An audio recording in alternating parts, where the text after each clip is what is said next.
क्या आप जानते हैं कि प्लांट में रिप्रोडक्शन कैसे होता है, कैसे प्लांट बड़े होते हैं? आज की इस वीडियो में हम यही जानेंगे। Hello students, welcome to the clarifiers to clarify your knowledge.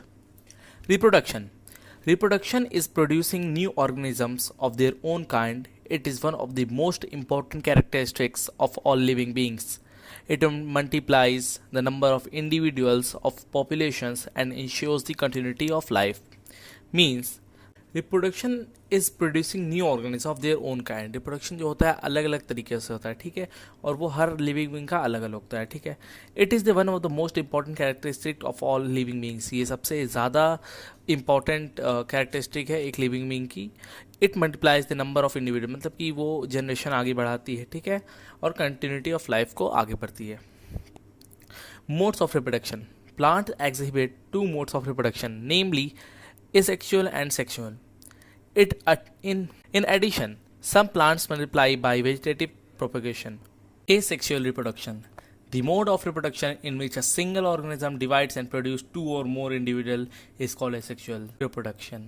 Means कि एक ही ऑर्गेनिज्म होगा और वो फर्दर अपने आप डिवाइड हो जाएगा, उसको कहते हैं हम लोग asexual reproduction. There is neither formation nor union of gametes, no fertilization.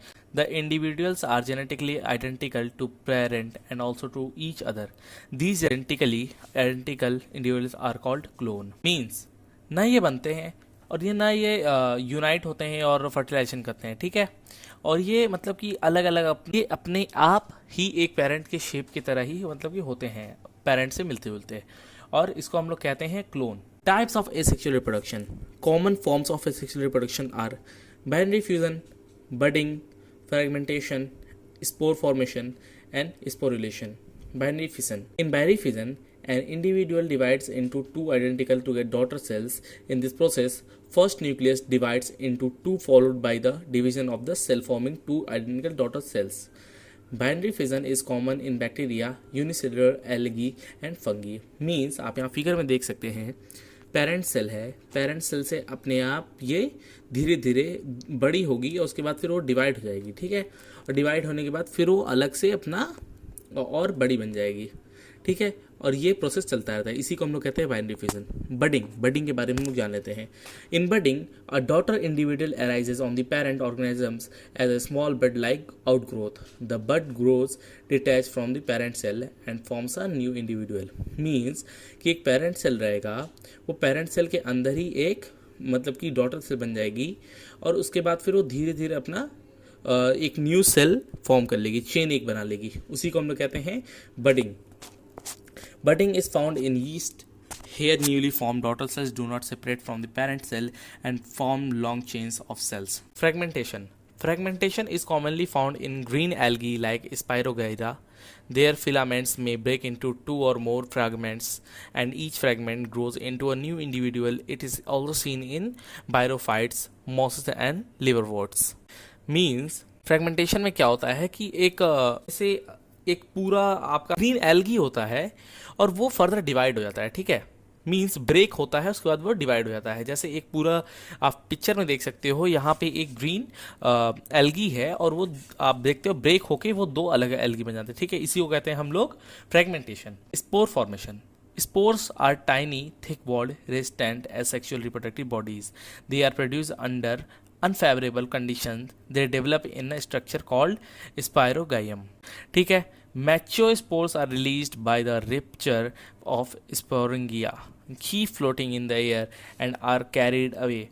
On getting suitable condition, each spore develops into a new plant. It occurs in fungi, bread, mold, mosses and ferns.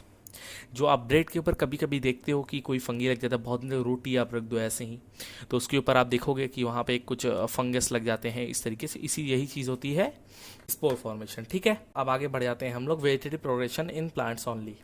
In this method, new plants are produced from the vegetative parts of plants like roots, stem, leaves, and buds. Plants obtained by the vegetative propagation from one plant are exact copy clones of the parent plant. Means कि ये simple सी है, जैसे आप normal देखते हो कि एक potato से पोटैटो निकलता है, एक पपाया से पपाया निकलता है, एक गुआवा से गुआवा निकलता है, यही सेम चीज़ है, इसी को कहते हैं हम लोग वेजिटेटिव प्रोपेगेशन। इसमें क्या बताया जा रहा है, आपको जैसे मैंने बता दिया कि वही सेम चीज़ होती है, उसी में का सेम एकदम डुप्लीकेट कॉपी निकलता है, इसको कहते हैं vegetative propagation. Natural methods of vegetative propagation. Vegetative propagation in plants is very common in the nature. It occurs during favorable conditions, probably in rainy season by following ways. ये सिर्फ और सिर्फ मतलब ज़्यादातर रेनी सीजन में निकलता है. By दो तरीके हैं इसके निकलने के, by modified roots, by modified stem. By modified roots, tuberous roots of dahlia sweet potato है, and asparagus becomes swollen due to stored food and remain underground. वो फूड को स्टोर करते हैं और अंडरग्राउंड ही रहते हैं और अगले सीजन में इसमें से एक न्यू प्लांट निकल जाता है. अब पढ़ लेते हैं हम मॉडिफाइड स्टेम्स के बारे में. The underground and sub aerial stems are modified specially for vegetative propagation by underground stems. Tuber. Potato is an underground stem tuber. It is swollen due to food stored in it. It has buds in the depressions called the eyes. These eyes are nodes and the buds in the eyes are axillary buds.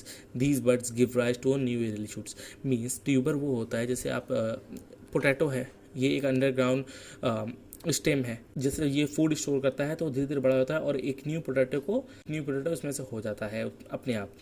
It is swollen due to food stored in it. It has buds in the depression called eyes. इसके अंदर जो buds होते हैं depression में, उसको हम लोग क्या कहते हैं, आइज कहते हैं. These eyes are the nodes. वो nodes होते हैं.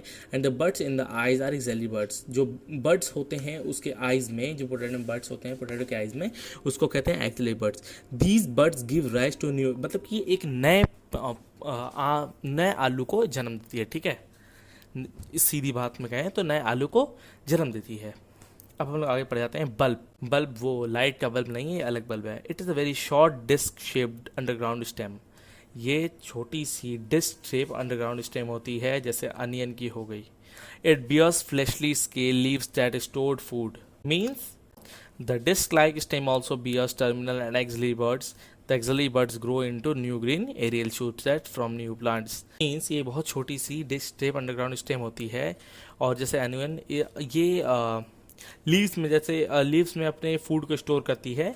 और ये disc like stem also bears terminal axillary buds. ये मतलब कि एक्सिलरी बर्ड्स होते हैं grow into new green aerial shoots और दैट फॉर्म न्यू प्लांट. वो एक नए प्लांट बनाते हैं. Rhizome. It is a branched underground stem that swells up due to storage of food. It bears buds which grow into aerial shoots and form new plants. Rhizome is found in ginger, turmeric, sugarcane, banana, bamboo. It is a branched underground stem. Means ये एक लंबी देखिए ना, जैसे bamboo होती है वो branch होती है, एक पूरी अंडरग्राउंड होती है, स्टेम होती है, वो ऐसी चीज़ों में पाए जाते हैं. ठीक है, जैसे जिंजर में भी होता है. जिंजर में देखोगे तो आप एक ब्रांच होती है. ठीक है, एक जो ये बहुत ही फूला होता है, फ्लैटेंड होता है और एक बल्ब के शेप में होता है. ठीक है, और ये अलग से मतलब कि जो ये क्यों फूलता है, क्योंकि इसके अंदर बहुत ज़्यादा फूड स्टोर रहता है. It is swollen, flattened and rounded bulb with stored food. Each comb grows into new plant and develops a number of new combs. एक जो each comb होते हैं वो अलग अलग एक न्यू प्लांट बनाते हैं और develops a number of new combs, मतलब वो कई प्लांट बनाते हैं. आज की इस वीडियो में इतना ही. मिलते हैं अगली वीडियो में. अगली वीडियो में हम पढ़ेंगे propagation by sub aerial stems, artificial vegetative propagation. मुझे फॉलो किया इंस्टाग्राम, ट्विटर, फेसबुक में. मेरा यूजर नेम है दी ग्राइफ ऑफिशियल. Thank you.